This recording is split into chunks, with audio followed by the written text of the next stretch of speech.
Congress is voting on a $5.7 billion bill for immigrants that haven't even come here yet. Did you hear what I said? They aren't even here yet, and $5.7 billion is going to a bunch of people that have never paid goddamn taxes in this country. It's difficult to hear, but it's time to limit the First Amendment in order to protect it, and quickly before it's too late. We're going to run the country until such time as we can do a safe, proper, and judicious transition. So I would like to thank Benjamin Netanyahu, the Prime Minister of the State of Israel. I promise we one day will have a close relationship between Venezuela and Israel. I myself look forward to visit the State of Israel as soon as we conquer freedom. We will prevail. And I can announce this, that our government will move our Israeli embassy to Jerusalem. The implications here are really great for the Venezuelan people. 27 years, if you package together Chavez and Maduro, are really great for the Venezuelan people. 27 years, if you package together Chavez and Maduro. No, this is our country. This is our party. So what are the two biggest stories floating around in mainstream media right now? The current distraction directing our attention? Outside of the whole, we got 'em, mission complete in Venezuela. By the way, don't pay attention to how many times Maduro switched outfits during the 24 hours or whatever, and the fact that he's smiling in all the photos. Nothing to see here, folks. Outside of that, think about it. Child daycare fraud in Minnesota and the potential tax strike this year. And I want to go into more detail on each of these things in more videos, but first, let's talk about these leering centers. In these tax revolts. I want to highlight these two things because they're currently being led as grassroots movements. And I don't care how good something sounds. If legacy media has their hands on it, I'm questioning all of it. I'm looking at it with a critical lens and holding it up to higher levels of scrutiny, which is something we should all be doing, no matter how good it looks. Like I said, I want to start with the daycare centers in Minnesota. Here in Minnesota, massive fraud is taking place within the government and the Somali population. Here, this building alone, Quality Learning Center, is a daycare, yet they spelled learning wrong. This is Quality Learning Center. I meant to say Quality Learning Center. Don't open up! They said they spelled learning wrong. Don't open up! How do you have ice here, ma'am? I'm literally a YouTuber. Don't open up! Daycare alone in 2025 has received $1.9 million from the government. And the strange things about these childcare centers is there's no one here right now. It's midday on a weekday. This building right behind me has 22 different home and community-based healthcare companies registered in the building. It's only 4 floors. I walked in there yesterday trying to find a number of them. Many of them are they appear to be just window fronts, door fronts, with nobody behind. So same story, different location. We're here in St. Paul at this building, which looks like a warehouse or a dilapidated old building. Inside this building, there are 60 registered home and community health care organizations inside this one building. Unfortunately, we saw that there was important documentation, enrollment of the children, and also employee documentation that was gone. There were also checkbooks that were ripped from our check papers that were ripped from our book. This is devastating news, and we don't know why this is targeting our Somali community, as one video made by a specific individual made this all happen. So you have this one YouTuber, Nick Shirley, single-handedly exposing this fraud involving tens of millions of dollars in taxpayer money, these Somali-run daycare centers that look like abandoned buildings that can't even get the spelling correct on their signage, and then you see these crazy leftists, like the woman there yelling, "Don't open up! Don't open up! It's ice!" You probably look at scenarios like this and you think to yourself, how can any of this even be real? It's like we're living in clown world, bizarro land. Well, what if that's the case? What if it's just that none of it is real? Or that all of it is real? See what I did there? Is real? Anyways, what if everything you're seeing is just actors on screen? Because when I go and look up this Minnesota fraud and I see things like reports of major welfare fraud issues concerning child daycare surfacing all the way back to the early 2010s, I have to be honest, my suspension of disbelief starts to fade a little. How is it that this industrial scale fraud is seeing major news coverage now? Right now, at this convenient moment, right around the time we decide to go into Venezuela and pluck their dictator straight from his bed in the middle of the night, right around the time you see a certain Yahoo who says he wants to expand on his spiritual mission of a greater Israel, which Iranian officials have fiercely condemned, viewing it as a direct threat to their national security as geopolitical tensions intensify.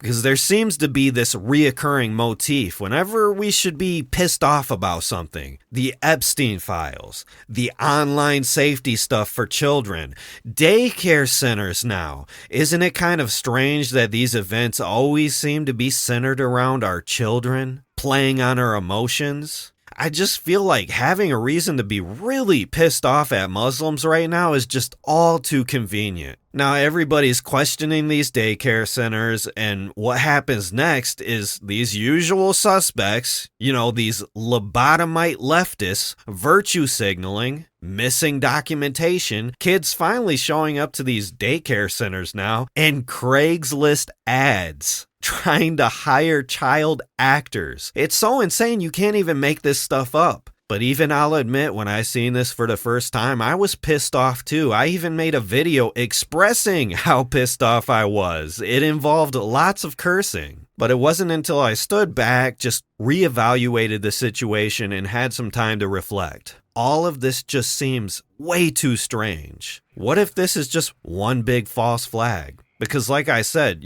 think about the motive here. It's almost as hilarious as the guy who finds the Confederate flag in his driveway all burnt up with the words "Blacks Rule" spray painted on the ground. It's like, come on, we all know you did that shit for attention, because only boomers would use the words "Blacks Rule." Or how about something more recent, like the confession from Tyler Robinson to his trans furry lover, going into extreme detail, step-by-step detail, by the way, even though nobody fucking talks like that, dude. I have never once referred to my car as my vehicle. So what if? That's the question I'm posing right now. I'm trying to challenge this. What if?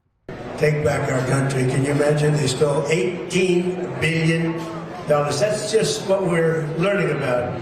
That's peanuts. In California is worse, Illinois is worse, and sadly New York is worse. A lot of other places. So we're going to get to the bottom of all of it. It was a giant scam.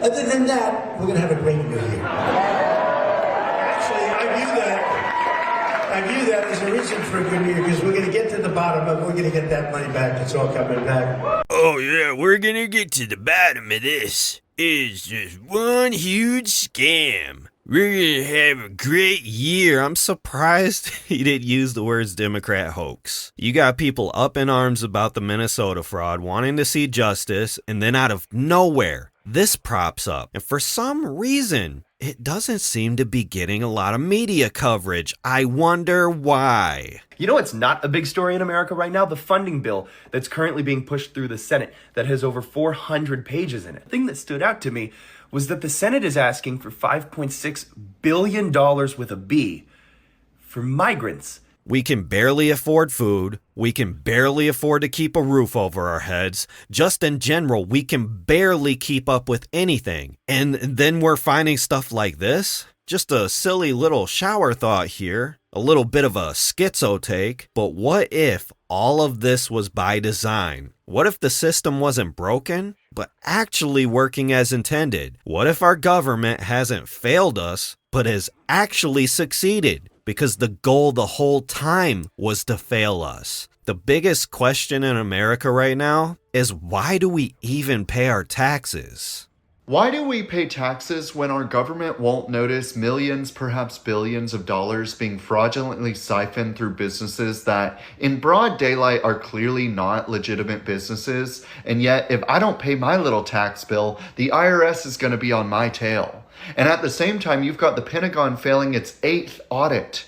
It has never passed an audit in the history of audits being done on the Pentagon. And defense spending is one of our biggest national budget items. America fought a revolution after a 3-ish% tax rate was imposed on the colonies. And yet today, we have roughly a third or more of our income taken away, only for vast amounts of it to just go totally unaccounted for. Our government taxes us to death, and because they're so unaccountable and so inefficient, they still don't make their annual budget. They still spend more than they taxed us, and then they have to go and print more money, which devalues the money that we do have left over. People are not outraged enough about this. And we have a political apparatus where half of them say that if you don't keep us in power, we will steal from you so that we can import people that will. So shut up and go back to work. And another side of the aisle that is either in on it or is totally complete chicken shit and won't do anything about it and won't even try to actually represent the people that vote for them. Is anybody else getting to a point where we feel like we cannot vote our way out of this? Where does that leave us? Because nothing is going to happen about the fraud. Nothing. All of this fraud, all of our money going towards things that don't benefit the American people. But if you think for just a moment, doesn't all of this seem to be perfectly staggered, like it's following a scripted sequence? Almost like this daycare stuff that just went down was redirecting our anger towards something else. Because when I see legacy media, this legacy media, their own personal bias and agenda to control exactly what people think. And this is extremely dangerous to our democracy. When I see these political prostitutes that literally no one trusts trying to lead this grassroots movement, I'm just going to be honest, I think it's all a huge psyop. So here's something Trump can do to break the system. And I'm proposing a really bold solution here that he can do with a stroke of a pen. And no judge or even Congress can stop him, as we found out from Joe Biden. Trump comes out tomorrow and preemptively pardons every American who's been a citizen and resident of the United States for more than 10 years for not paying their federal taxes in 2026. And he should do it with Mike Johnson and John Thune standing right next to him. He should turn around to them and say afterwards, your move, guys. I just cut your $3 trillion of your revenue. Might want to start making some of those cuts. A lot has changed since the first person sat in this chair, but for me, the biggest difference is people do not trust us like they used to. And it's not just us, it's all of legacy media. Sometimes people want to talk to me about our coverage of NAFTA or the Iraq War. Other times it's all about Hillary Clinton's emails or Russiagate. Or more recently, COVID lockdowns, Hunter Biden's laptop, or the president's fitness for office. The point is, on too many stories, the press has missed the story because we've taken into account the perspective of advocates and not the average American. Or we put too much weight in the analysis of academics or elites and not enough on you. So what does all this mean, Devin? You've been talking this whole time, sending me down this huge rabbit hole, but where's this all going? Where's the smoking gun? The big agenda? Because everything you've been talking to me about up until this point seems like, all good things. I want to hear this stuff. I want to see justice be served for this daycare fraud. I want to see news covering and exposing the evil of this world. Okay, all right. You want breadcrumbs? I'll give you some breadcrumbs. God knows we can barely afford breadcrumbs. Did you know that Larry Ellison, owner of Oracle, and his family acquired Paramount and now holds a significant control over the news that we're fed? That's the same guy who said things like this. As I said earlier, these AI models are trained on publicly available data, all the data on the internet. So if you look at ChatGPT or Anthropic, Grok, Llama, what have you, They're all trained on all of the data on the internet. In other words, publicly available data. But for these models to reach their peak value, you need to not train them not just on publicly available data, but you need to make privately owned data. And said things like this. Everyone would see it. Your body cams will be transmitting that. The police will be on their best behavior because we're constantly recording, watching and recording everything that's going on. Citizens will be on their best behavior because we're constantly recording and reporting everything that's going on. If you can't clearly see what's going on here with our corrupt administration, their undying allegiance to our friends out in the Middle East with the tiny hats, and this huge expansion of AI and all of the slop that no one even asked for, then I want to close out this video with a clip from another video I made. And this is something that me and a bunch of other schizos have been talking about for a while now. And it's going to make you feel one of two ways. Either, holy shit, I can't believe I haven't noticed this happening the whole time, or this dude's just crazy. He doesn't know what he's talking about, and I can't believe I just wasted my time watching this video. So check this out then, and just make of it what you will. Who asked for this? Did you? Because I didn't. In my mind, ownership is one of the clearest markers of wealth. And living in a country whose slogan is the land of the free and the home of the brave, I have a hard time believing that when the reality I live in suggests that I should rent everything and be miserable instead, I just can't. But everybody at the top isn't adapting to this own nothing, be happy lifestyle because, oh, I forgot, it's rules for thee and not for me.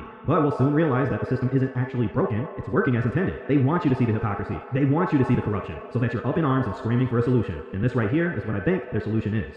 The only way for us to get to a better place is for the evil people at the top to be replaced with AI. Well, there you go. They are now openly telling you their agenda. I mean, they're not even trying to hide it. As you just heard from the former chief business officer at Google X, Mo Gaudat, now he claims that the only solution to a better world is to replace the evil people at the top with AI. What could go wrong? So now with that agenda being openly stated, it is my own hypothesis, it is my own opinion and speculation that is exactly why we see this going on right now, because the objective of this operation with the whole list and everything going on is to highlight the corruption of the elite, of the evil individuals at the top, to then ultimately bring in the solution of AI governance, the problem reaction solution. What's the problem? Well, you have evil, corrupt individuals at the top ruling the world. What's the reaction? Well, you expose these evil, corrupt rulers to the populace, allowing everybody to cry for change.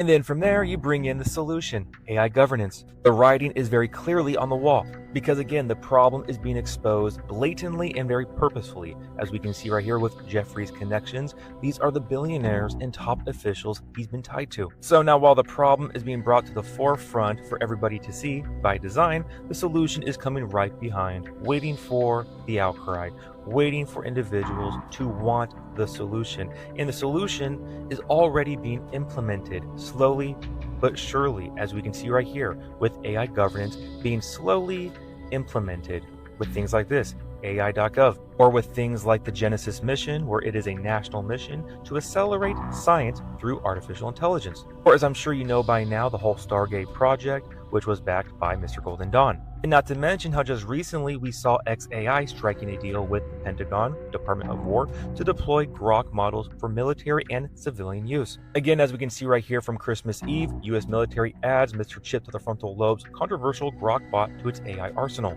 Oh, how lovely. Now here's the thing, this is not just a US situation or problem, this is a global agenda.